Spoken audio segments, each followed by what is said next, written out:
Danny Grieves Show. This is Scott Kerker along with Metamore head coach Danny Grieves. Coach, you're less than 48 hours away from the start of your basketball season this year. We're really excited about it, and expectations are high, and we've put in a lot of time. The kids are ready to go. You know, I showed up here about 15 minutes ago, and you said you were going to be here around 5:15, 5:30, somewhere in there.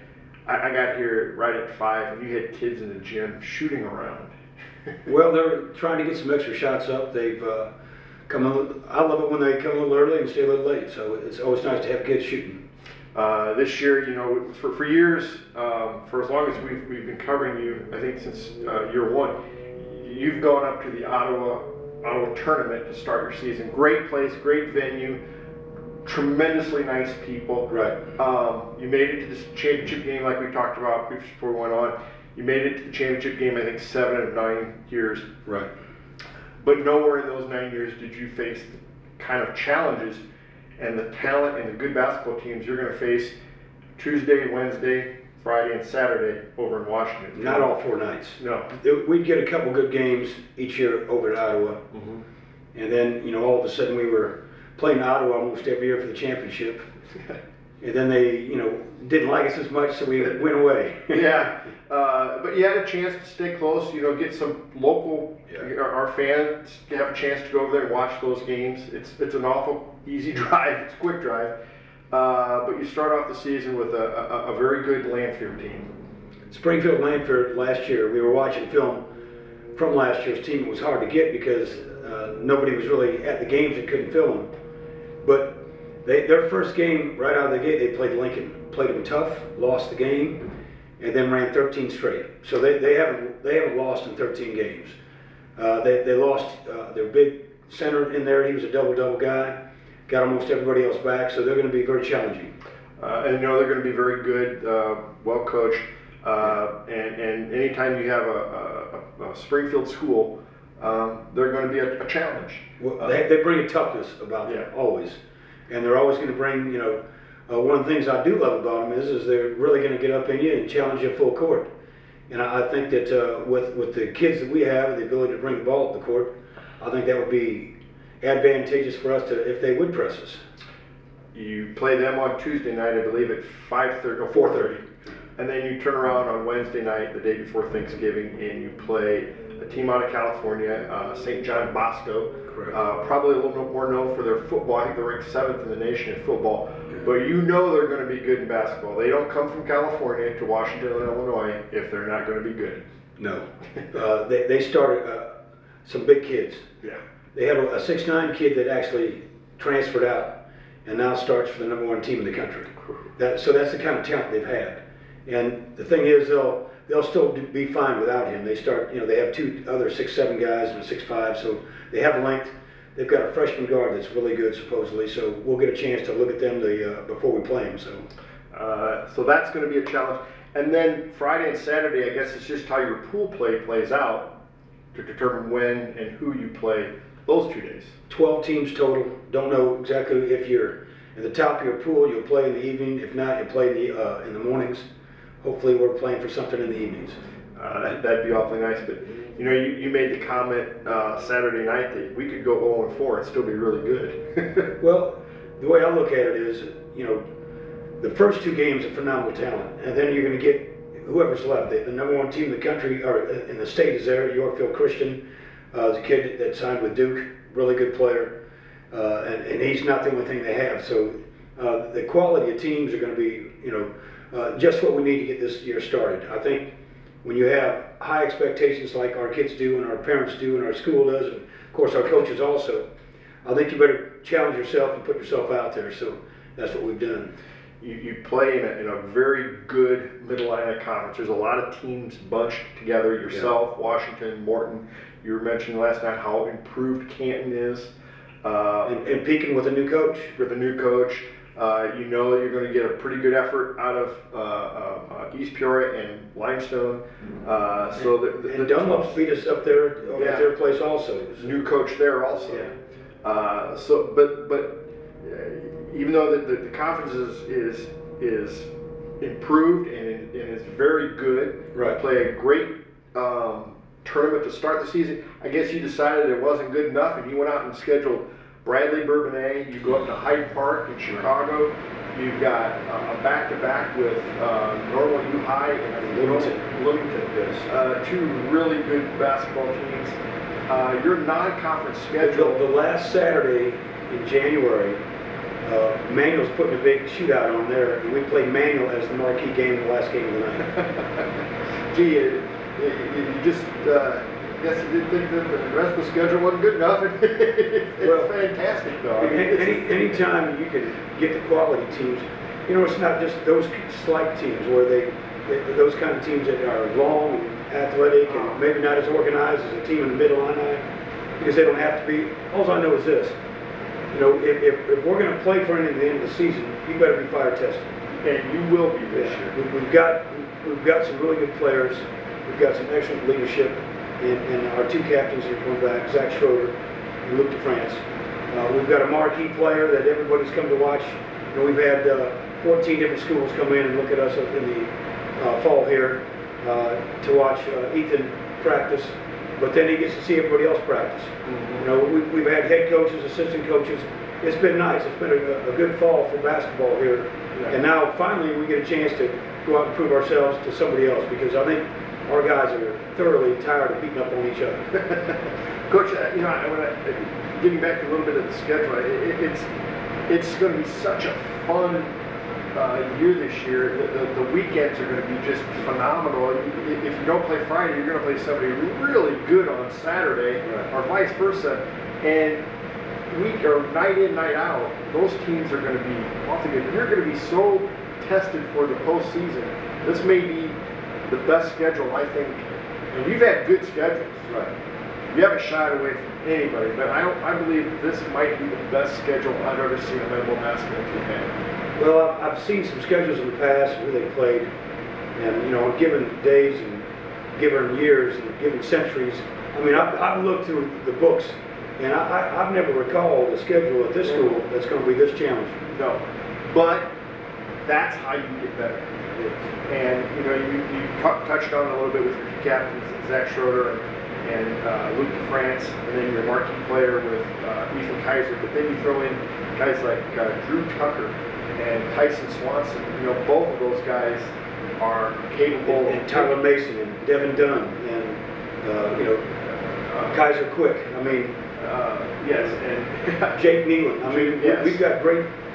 For the first time, we've always tried to hide somebody bringing the ball up. So and so, don't let him touch it because he might dribble and we're in trouble. But our first 8 guys, I don't think there's a kid out there that can't bring the ball up on his own. I don't believe there's a kid there that can't hit a 3. And so anytime, we got one high flyer. We are not a high flying team. We got a few kids that can dunk, but Ethan can dunk with the best of them. Other than that, we're a shooting team. And I want to make sure our kids understand that. The other night, at our emphasis night, I think they had that screwed up. They thought more we were all right, let's get as many dunks as we can. A dunk it's great, it's worth 2, but the 3 shot is going to be really good for us. Now, with that being said, what I love is we've got guys who can take it to the rim. And if the old saying, if you live by the 3, you're going to die by the 3. I want to make sure that it's something we have as a weapon, but that's not all we are. And I think we've got some kids that have really done a great job of getting to the point where they can handle the ball downhill in traffic and finish strongly. So it's going to be fun to watch that. When you look at your team this year, and you talked about the depth that you have, there could be guys that carry you that don't start. True. And that's the luxury you're going to have this year. You're probably going to be able to do things that we haven't been able to do because of our depth. Our starting 5, anybody on a given night could drop 25. No doubt. There's just no doubt. When you look up and down that lineup, one guy we didn't mention was Solomon Forrest, who, he had a game-winning shot for you last year. Yeah, he did. And that Morton, how exciting was that? Yeah, and he's probably not the guy you look to score a whole lot, but the other things. But he can score. But he can. The intangibles that he has, he can do a little bit of everything really well. Makes great decisions. He's got that quarterback mentality. He's got good quickness, and he's just aggressive enough. He's going to bother somebody when he's on defense. Offensively, he can go around. If he doesn't go around him, he can stop pop on the little three. There's nothing he can't accomplish. Now, he's not the best shooter, and he's not the best ball handler. There's a list of things he's not, but I love to think about the list of things he is, and he's a great competitor. I mean, take a look at that shot that he hit over the how happy was he? And then he turns right around in football and gets another game-winning play. So he's got a champion.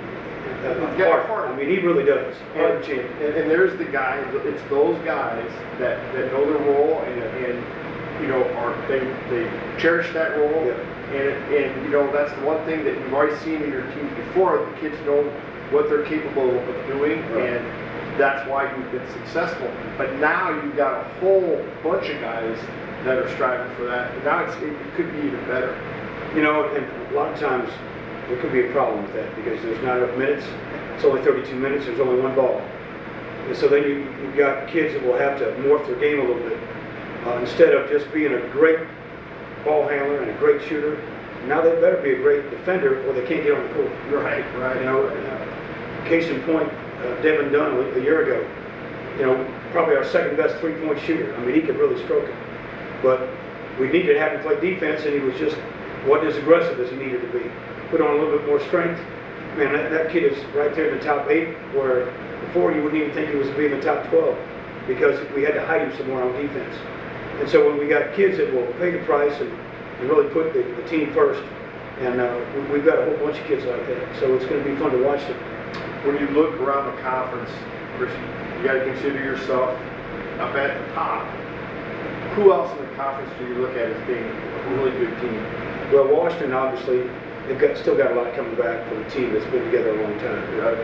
Drew Lewis and Madison. Yes. And they do such a great job of pulling everybody up to a better standard, not just in the game but in practice, and so it really pays off. And then you think about the new coach at Pekin. He's going to do a fantastic job. All of a sudden, they're going back to work and working year-round instead of stopping and starting like they had been in the past. And so, I still think they're going to be a real sleeper. Canton's got another kid that moved away that came back, and Coach Rhodes has done a fantastic job of starting to get the interest back in a program that has been storied for a long time. And so, they're going to be a challenge. And then you take a look at Morton year in, year out. They're always going to be a challenge. And with that, Limestone had a guard move over from the Central, and he's a heck of a ball handler. That's kind of what they lacked. So now they got a guy that can bring the ball up, keep them organized, and not just get picked. And they've got the big guy. Yes, right? They do. So that's a dangerous combination here. Sure is. Dunlap's new coach. They still have the same old guys, and we'll see what happens there. A lot of times, new attitude, new lifeblood, and so we'll see what happens. Coach Matthews, the ex-Limestone coach, his son is a senior there, and he's still an assistant coach there. So I know they'll be highly organized, no matter who the new coach is. And their former coach's son's still on the team. So that's another coach's kid. So you got two coaches' kids on a team that can. And he's a nice player. Yeah, that kid can go. His motor runs too. Right. So there's not going to be an easy night in the Mid-Atlantic. So then you finally get to mention East Peoria. And let me tell you, John does a fantastic job in East Peoria. When we talk about the best coaches in the area, the hardest one to prepare for, the one that gets the most out of his players, especially at the end of the year, it's East Peoria. There's no doubt. Remember when they beat us over here in our own tournament? I mean, they put a whipping on us. Yeah, and they play with a lot of heart. Yeah, they do. Speaking of your team, we talked about it a little bit before in your round ball classic coming up, I believe, in the latter part of January. January 21, 22. Some very good teams coming in on that one. We'll play Canton the last game of that first night. Bradley Bowman will play a Chicago team, and I'm trying to think offhand how to say that name, and it escapes me, but because I had a couple different ones set up. Originally, it was going to be a team out of Atlanta, and we just couldn't get the paperwork done. It was the team that Somerville transferred to, the kid from Notre Dame, and that would have been nice. That would have been a great draw. The other thing is I'm trying to get the okay from the state to have a 35-second clock. Which would be really which would be really cool. Yeah. And I've got a couple of people helping me try to make that happen, and hopefully would. I think at the end of this year we're going to vote again to see if we're going to have the shot clock. It's okayed by the National Federation, who dictates all the rules for all the states. So hopefully that would happen. I think it would be neat for the game, and it would be good to have that experience right here at our own tournament. Yeah, that would be really nice. Yes. Coach, you've put together a whale of a basketball team this year. You've got a great schedule. It'll also be really nice to have fans in the stands. You know, it was cool that we got a chance to play last year, but as the year wore on, and our kids did a great job. We had 19 games played. I don't know another school that got that many games, and you know, it just wasn't the same. And so, you know, you ask the referees, it just wasn't the same. You ask the players, you ask the ball boy, anybody that's associated with it. Even the clock keeper goes, man, this is crazy. So we'll be glad to see that happen again. And it'll be nice. You know, I look for big crowds over in Washington to start the season. I'm sure a lot of people from Metamora will come over to those games, because not only will they get to see Metamora play, right, but they'll get to see some really good teams play before and after us. We haven't played Lanphier that I know of since I've been here. No. We played some good teams, but you know, they always set the bar on how good a team's going to be out of the Springfield area. And they're usually the cream of the crop, so I'm glad to get a chance to play them. And you know, you said there were 12 teams in that tournament, and one of them being Washington. Right.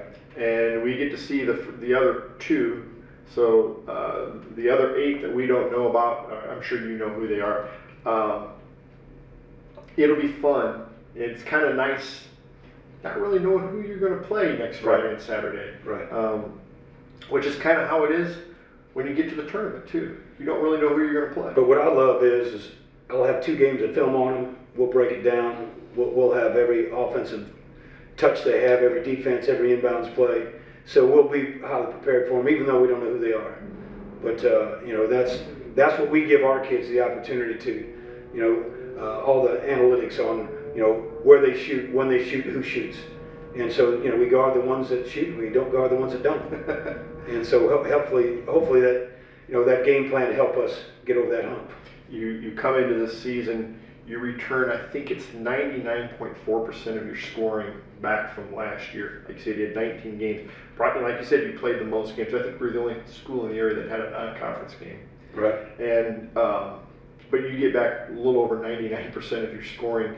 And the thing that impresses me is you do have a marquee player in Ethan Kaiser, but there were games last year where he realized Luke DeFrance, Zach Schroeder, Tyson Swanson, one of those guys was on a hot streak. He had no problems passing the ball and getting those guys more shots because they were hot. I think that unselfish play, which has become kind of a staple for your teams. Yes. I'm really looking forward to seeing how that plays out this year, because there's going to be a lot of guys with hot nights. You know, the way we look at shots, I mean, we look at a better, best, you know, and the way I look at it as far as shooters go, we've got so many guys that could be hot on a given night, you know, and I always talk about, last year I was at a grade school game, and they were talking over the corner, and they were just messing around, and they were talking about, they were talking about this one kid, and he goes, I love playing with him because he always makes me look good. All right, and I brought that statement back to our team, and I said, look, you know, if you can do a good job of making your teammates look good, you're going to look even better. Yeah. And so we try to make our teammates look as good as we can at the. Now, I say that about Ethan, and a lot of people don't know how good he can pass. He's a heck of a passer. And I tell the college coaches to come in because they watch him play AAU, and he doesn't pass that much. He catches and shoots, and he gets downhill, you know, on the breaks. I said, but he does more for us because he's got to handle a lot. And I said, you know, that might be one of his best assets because he's so unselfish, and he's got, you know, obviously a nice spot up there to see things, and man, he gets the ball to the right spot at the right time, almost to a point of where he should have probably kept it because he was probably a better option. But now this year with the kids we've got coming back, he's got a lot of options. And you can't just key on him all night long. You know, when you got a guy like Tuck that can bring the ball up, knock down a three, get to the rim, you know, week in and week out here lately, one of our better players has been Tyson Swanson. Nobody can stop him, all right? And so we've got guys that you talk about. Then you don't even mention Zach Schroeder yet, and you think, well, he's been all-conference first team for 2 years in a row. He was MVP for us last year, you know, so you're going to have to put one of your best defenders on him, and you got to put your best on Ethan, and now all of a sudden, you know, how are you going to go with the rest of us? And it's, you know, it's the same thing when the guys come in off the bench. So I'm excited for him. It's going to be a good year for us. The challenges are big, but the expectations are big. Yeah. Now, you can't cheat the game, and our guys have not. You know, they've put in the time, they hit the weights. You know, they're doing a great job in the community. We just went over to Snyder Village for 3 hours on Saturday afternoon and put up all their lights for them. And so, you know, we're trying to mold these kids into doing good things and being good people and good basketball players. And so now it's time. The season's here, and it's all basketball inside, and we're ready. I think our kids are more than ready to accept the challenge that I've given them. Well, Coach, we'll let you get going here. I know your kids are waiting for you to start to practice, but good luck, and we'll see you in less than 48 hours. Thank you very much. Appreciate you. We'll see us Tuesday night in Washington.